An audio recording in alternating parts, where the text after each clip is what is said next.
लेवीय व्यवस्था की किताब पर एक नज़र। मूसा ने लेवीय व्यवस्था की पुस्तक ईसा पूर्व 1512 ईस्वी के सीनै बिराने में लिखी। इस किताब का नाम यूनानी शब्द से लिया गया है जिसका मतलब है लेवियों के लिए। लेकिन ये किताब सिर्फ लेवियों के लिए नहीं बल्कि पूरे इज़राइल राष्ट्रों के लिए लिखी गई थी। इस किताब में एक महीने की घटनाएं दर्ज है जो पवित्र डेरा बनाने के तुरंत बाद घटी थी। इस किताब में यहोवा की पवित्रता पर जोर दिया गया है और कहा गया है कि लोग उसके कानूनों को मानेंगे तो वो भी पवित्र रह पाएंगे। अध्याय 1 से 7 तक चढ़ावों के बारे में हिदायत दी गई है। अध्याय 8 और 9 में याजक पद सौंपने, हारून को महायाजक के तौर पर अभिषेक करने और उसके पहले चढ़ावों के बारे में बताया गया है। अध्याय 10 में बताया गया है कि यहोवा ने हारून के बेटे नदाब और अबीऊ को मार डाला क्योंकि उन्होंने यहोवा के सामने ऐसा धूप चढ़ाया जो उसके नियमों के खिलाफ था। इस अध्याय में यह भी बताया गया है कि याजकों को शराब पीकर भेंट के तंबुओं में नहीं आना था। अध्याय 11 से 15 में शुद्धता और अशुद्धता के बारे में नियम दिया गया है। यहोवा ने इज़राइलियों को यह भी बताया कि उन्हें कौन सा जानवर खाना चाहिए और कौन सा नहीं।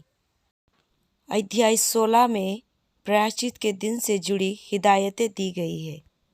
अध्याय 17 से 20 में पवित्र चाल चलन को बनाए रखने के लिए बताया गया है, जैसे उन्हें खून नहीं खाना था, किसी भी तरह की मूर्ति पूजा नहीं करनी थी और जादू टोने से भी दूर रहना था।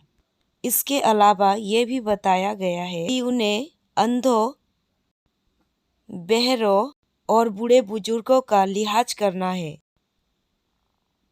क्या आप जानते हैं इस किताब में बताया गया इंतजाम कि आने वाली अच्छी बातों की बस एक छाया थी। इब्रानियों की किताब में भी समझाया गया है जैसे महायाजक यीशु मसीह को दर्शाता है। बलि किए गए जानवरों का खून कि यीशु की खून को दर्शाता है। पवित्र डेरे का परम पवित्र भाग स्वर्ग को दर्शाता है।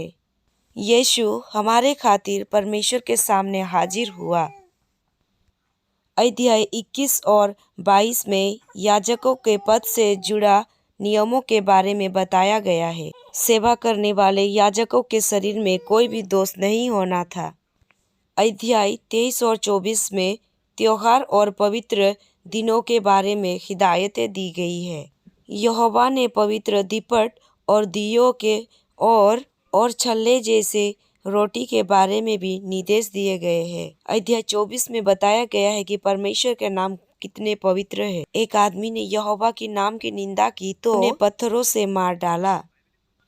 अध्याय 25 में शब्द के साल के बारे में, छुटकारे के साल के बारे में और जायदाद वापस पाने के बारे में बताया गया। के अलावा गरीब दासों के साथ प्यार से पेश आने के लिए बताया गया है। अध्याय 26 में आज्ञा मानने से मिलने वाली आशीषों के बारे में बताया गया है और आज्ञा ना मानने वाली सजा के बारे में बताया गया है। अध्याय 27 में मन्नत मानी चीज़ों के बारे में नियम दिए हैं। समर्पित किए चीज़ों के बारे में भी कुछ नियम दिए गए हैं। व्यवस्था की किताब पढ़ते वक्त कि कैसे हम यहोवा की तरह पवित्र बन सकते हैं, कैसे हम उसके पवित्र नाम का आदर कर सकते हैं और क्यों हम यकीन रख सकते हैं कि परमेश्वर के राज्य में महायाजक यीशु मसीह की पूरी धरती को पवित्र करेगा, जिससे यहोवा की नाम की महिमा होगी।